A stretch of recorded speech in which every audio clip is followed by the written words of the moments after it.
पाठपुरावा करत आहे शासन दरबारी, परंतु त्यांना न्याय मिळालेला नाही आणि ह्यांना न्याय मिळावा यासाठी आज आम्ही जिल्हाधिकारी कार्यालयासमोर आक्रोश आंदोलनाचा आज पवित्रा घेतलेला आहे। संविधानिक पद्धतीने आम्ही आज उपोषण करत आहोत आणि या प्रकरणामध्ये जे दोषी डॉक्टर, कर्मचारी आहेत, अधिकारी, नर्स यांना पाठीशी घालण्याचं काम जिल्हा शल्य चिकित्सक डॉक्टर संजय राऊत यांनी केलेलं आहे आणि त्यांच्यासह आज या ठिकाणी त्यांच्यावर प्रशासकीय कारवाई करण्यात यावी आणि दोषींना, पंचाळ परिवारांना न्याय मिळावा आणि आर्थिक मदत पंचाळ परिवाराला देण्यात यावी प्रशासनाकडून,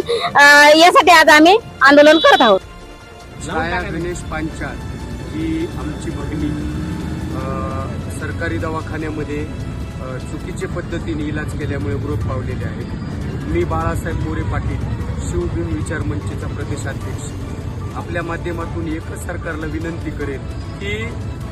जे दोषी डॉक्टर आणि नर्स यांच्यावर कारवाई झाली पाहिजे आणि त्यांना पद्धतशीरपणे अर्थपूर्ण व्यवहारातून पाठीशी घालणाऱ्या डॉक्टर संजय राऊत साहेब, जिल्हा शल्य चिकित्सक यांच्यावर सुद्धा कारवाई करू। छाया पांचाळ यांच्या कुटुंबियाला 25 लाख रुपये मदत मिळाली पाहिजे आणि जोपर्यंत या कुटुंबाला न्याय मिळत नाही तोपर्यंत आम्ही सर्व 18 पगड जाती जमातीचे सर्व ग्रामीण भागातले बालाघाटावरील नागरिक त्यांच्या पाठीमागे ठामपणे उभे राहणार, एवढंच या प्रसंगी।